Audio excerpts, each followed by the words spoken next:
한 번은 독해져라. 김진애 지음 다산북스. 흔들리는 당신을 위한 김진애 박사의 인생 10강. 나이가 들어도 일과 인생 사이에서 끊임없이 흔들리는 나. 왜 나는 나를 괴롭히는 걸까? 인생의 10가지 질문에 대한 김진애 박사의 명쾌하고 유니크한 해답. 오늘의 책은 한 번은 독해져라입니다.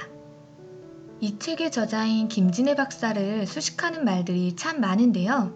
서울공대의 살아있는 전설, MIT 건축 석사 및 도시계획 박사, 타임스 선정 21세기 리더 100인 중 유일한 한국인, 18대 국회의원, 열정적 공부 예찬가. 그 중에서도 에너자이저라는 별명으로 김진애 박사를 부르는 분들이 많다고 해요. 시원시원한 성격에 세상에 거칠 거라곤 하나도 없는 것 같은 사람, 머릿속에 후회라는 단어가 없을 것 같은 여자, 실수하지 않을 것 같은 사람, 항상 에너지가 넘치며 많은 업적을 이루는 사람. 하지만 김진애 박사는 서문에서 사람들이 생각하는 자신과 다른 스스로를 밝히고 있습니다. 콤플렉스는 깊고 스트레스를 자주 받고 슬럼프에 자주 빠지며 어지러운 생각에 잠을 설치고 시시때때로 도망치고 싶어지며 남들이 알아주지 않아서 속상해하고 소모되는 느낌에 인간 세계가 싫어지고 외로움을 타고 어떨 때는 왜 사는가 하는 근본적 의문에 빠지며 슬퍼한다고 말합니다. 여러분은 어떠신가요? 만약 지금 삶과 인생에서 흔들리고 계시다면 김진애 박사가 제시하는 명쾌한 해답에 귀를 기울여 보셨으면 좋겠습니다. 김진애 박사는 10가지 질문에 대해 정말 명쾌한 해답을 내놓는데요.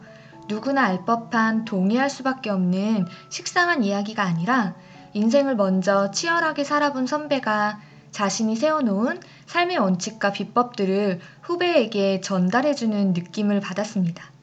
10개의 챕터 중에서 1강 도망가고 싶다. 어디 도망칠 데 없을까? 이 챕터를 좀 더 자세히 살펴보도록 하겠습니다.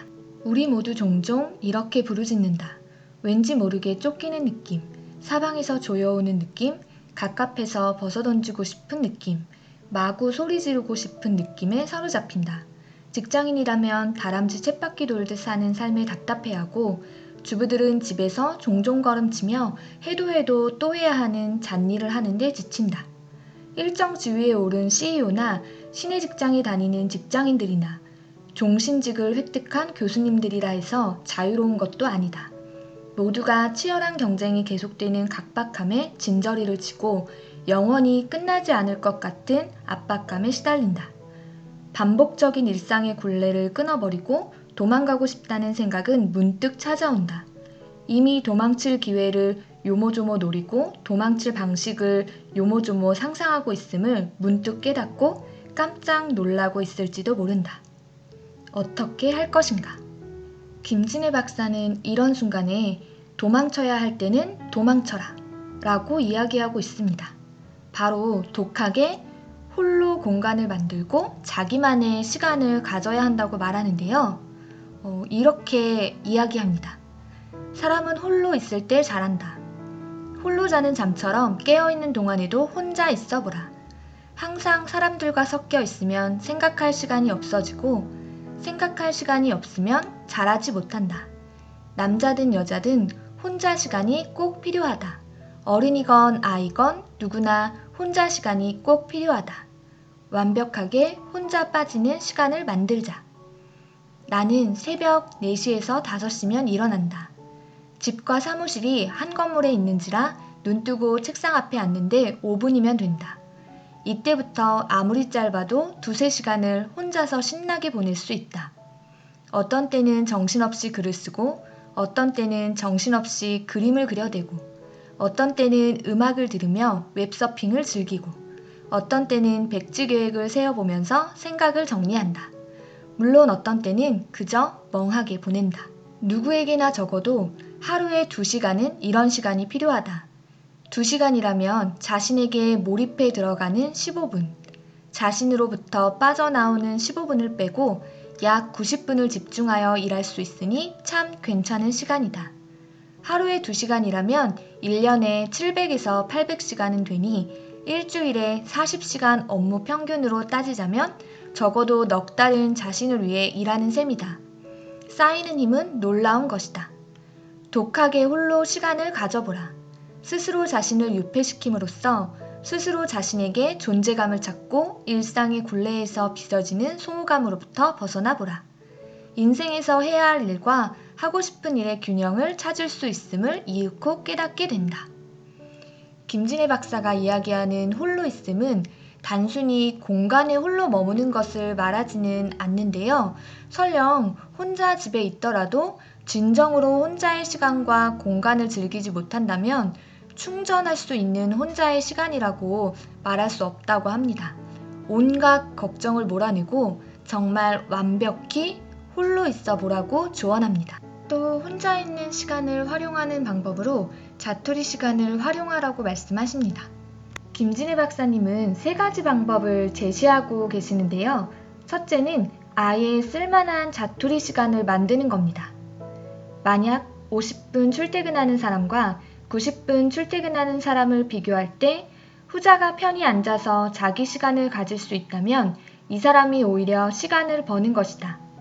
만약 3번 갈아타는 30분 거리와 한 번만 타고 가는 45분 거리에서 골라야 한다면 나는 차라리 45분을 택하련다. 그런 집은 값도 더 쌀 것이다. 일찍 나오면 앉을 자리가 있는 종점 부근이라면 더욱 좋다. 통근버스가 있다면 더더욱 좋다. 나는 신혼 무렵에 멀고 먼 70분 통근버스에서 잠도 보충하고 책도 보고 프로젝트도 구상하면서 환상적인 시간을 가졌는데 실제로 아주 영양가 높았었다. 두 번째로 제시하는 방법은 돈 가치와 시간 가치를 바꾸는 겁니다. 예컨대 버스를 타면 1시간, 택시를 타면 20분이라면 무엇을 택하겠는가? 시간이 중요한 사람이라면 비용이 5배에서 10배 더 들더라도 당연히 택시다. 결혼하고 무지막지하게 시간에 쫓기게 된 나는 그래 둘이 한 집에 사니 비용이 절약되었다 치고 가감하게 택시에 투자하자고 마음을 먹고 일찍 나와 택시를 탔다. 회사에서 남들보다 1시간 먼저 시작하니 기분도 좋았고 정시에 퇴근해도 눈치가 덜 보였다. 물론 마음 같아서는 1시간 일찍 퇴근하고 싶었다. 정규 시간에 퇴근하면 택시도 시간 절약에 별 효과가 없었기 때문이다. 버스를 타고 터덜터덜 집에 오면 빨라야 7시 반. 그때부터 저녁 해먹으려면 참으로 고달픈 시간이었다. 시간은 돈으로 살 수 있다. 그리고 살 수 있다면 물건보다는 시간을 사는 것이 최고다. 세 번째로는 짧은 자투리 시간에 호흡이 맞는 일을 만드는 겁니다. 집마인드에서 일마인드로 바뀌는 시간은 15분에서 30분 사이가 가장 좋다고 한다. 하나의 일에서 다른 일로 전환하는 데에 걸리는 시간이기도 하다. 훈련에 따라 다소 차이가 나지만 대부분의 사람이 이렇다. 일상에는 다른 자투리 시간도 적잖게 종류가 많다. 그 짧은 시간에 할 일들을 만들어 놓자. 나는 이런 기준을 가져본다. 30초에서 1분은 최소 스피치, 최소 전화, 화장실 이용, 화장하기. 3분은 업무 인사 전화, 이메일 체크, 차 마시기, 충분한 의사 전달 스피치, 업무 메모 전달, 옷 입기. 5분은 메모 쓰기, 인사말 구상, 어슬렁어슬렁 걷기, 스케치. 15분은 회의 자료 보기, 인터넷 자료 체크, 강연 구상과 메모, 인사 대화. 30분은 책 읽기, 업무 회의, 낮잠 자기. 60분은 어떤 것도 깊이가 가능한 환상적인 시간. 김진애 박사님은 이렇게 시간에 따라서 할 일을 정해두고 그 자투리 시간이 생길 때마다 이 일들을 해 나가셨다고 해요. 그리고 긴 호흡의 시간을 어떻게 쓸 것인지에 대한 기준도 만들어 놓고 활용하셨다고 해요. 이렇게 시간을 내기 어려울 때 자투리 시간을 활용해서 꼭 나만의 홀로 있는 시간을 가져보라고 권하고 있습니다. 이처럼 김진애 박사님의 조언은 상당히 구체적이고 생생합니다. 가령 2강에서 스트레스 푸는 방법에 대해서 이야기할 때 영화를 보라고 말씀하시는데요. 사실 영화를 보며 스트레스를 푸는 건 누구나 할 수 있는 조언이죠. 하지만 김진애 박사는 상황에 따라서 보아야 하는 장르까지 구분해서 알려주십니다. 누군가에게 주먹을 한 방 날리고 싶을 정도로 분노가 쌓일 때는 액션, 모험, 무협 영화를, 일상에 대한 유쾌한 마음을 다시 찾기엔 코미디 영화가 딱이다. 만화 영화는 동심을 불러일으켜 나의 인간성을 확인할 수 있다. 되게 명쾌한 영화 처방전 아닌가요? 한 가지만 더 이야기해 보겠습니다. 6강 나는 누구인가? 나는 어떤 일을 해야 하는가? 우리는 사실 누구나 나는 어떤 사람이고 무엇을 하며 살아야 되고 무엇을 할 수 있을지, 무엇을 해야 할지, 무엇을 하고 싶어 하는지, 나에게 맞는 일은 무엇인지, 도대체 나는 누구인지, 이런 의문들을 가지며 일생을 살아가는 것 같습니다. 이럴 때 김진애 박사님은 12가지 질문에 스스로 답해보라고 조언합니다. 1. 하루의 시간을 어떻게 쓰고 싶은가? 2. 사람이 좋은가? 사물이 좋은가? 3. 사람을 타는가? 안 타는가? 4. 돈이 필요한 이유를 대보라. 5. 파워가 좋은 이유, 싫은 이유를 대보라. 6. 머리가 좋아야 하는 이유를 대보라. 7. 어떤 순간에 행복을 느끼는가? 8. 보는 게 좋은가? 하는 게 좋은가? 9. 정리형인가? 복잡 개형인가? 10. 빠른 편인가? 느린 편인가? 11. 여러 가지를 한꺼번에 하는가? 한 번에 한 가지씩 하는가? 12. 10년 후에 나는 하루를 어떻게 보내고 있을까?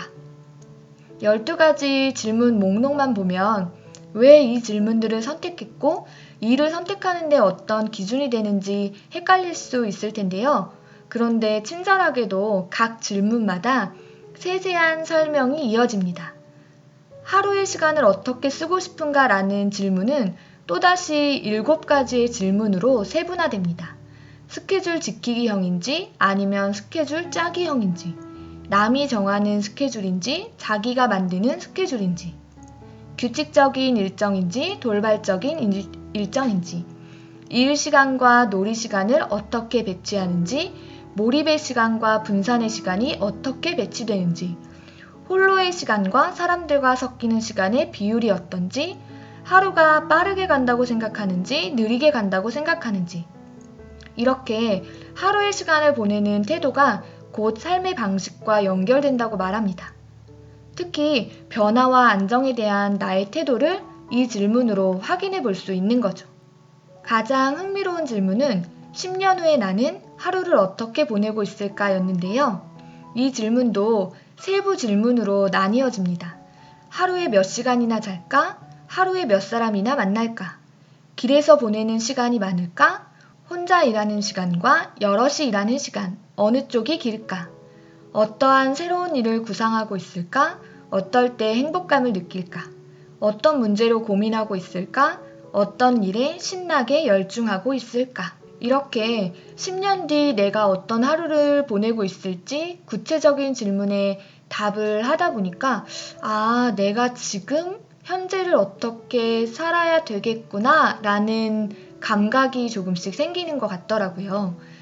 그런데 김진애 박사님은 왜 10년 뒤의 나를 생각해 보라고 하신 걸까요? 그 질문엔 이렇게 답하고 계십니다. 인생이 10년 단위로 움직이라는 법은 없지만 10년이란 미래를 생각하기에 유용한 기간이다. 20년 뒤는 너무 멀고 5년 뒤는 너무 가깝다.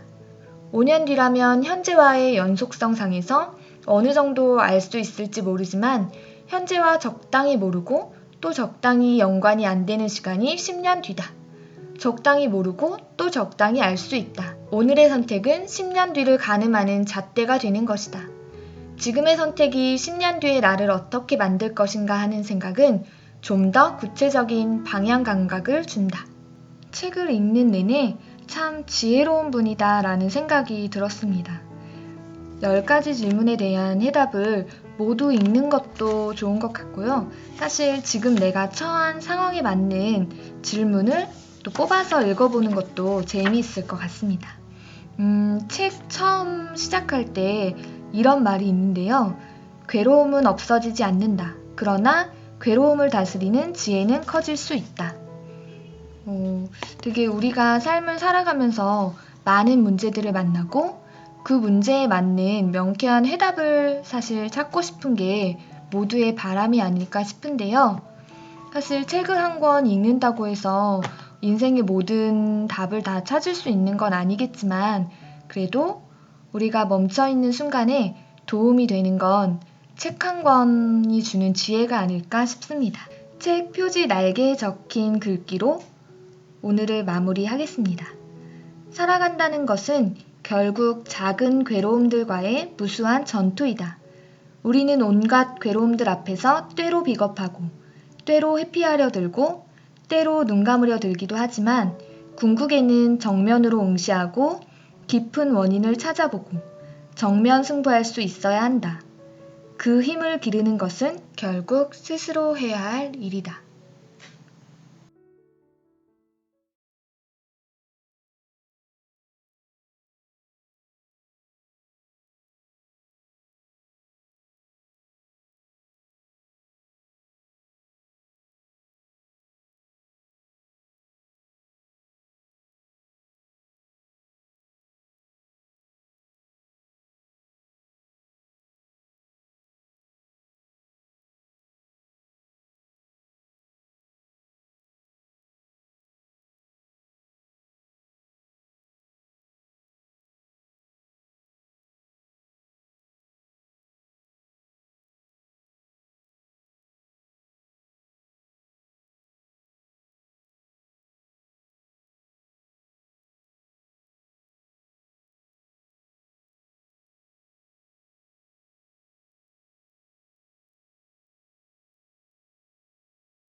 첫째는 아예 쓸만한 자투리 시간을 만드는 겁니다. 만약 50분 출퇴근하는 사람과 90분 출퇴근하는 사람을 비교할 때 후자가 편히 앉아서 자기 시간을 가질 수 있다면 이 사람이 오히려 시간을 버는 것이다 라고 이야기하고 계세요. 만약 3번 갈아타는 30분 거리와 한 번만 타고 가는 45분 거리에서 골라야 한다면 김진애 박사님은 45분을 택하겠다고 말씀하십니다.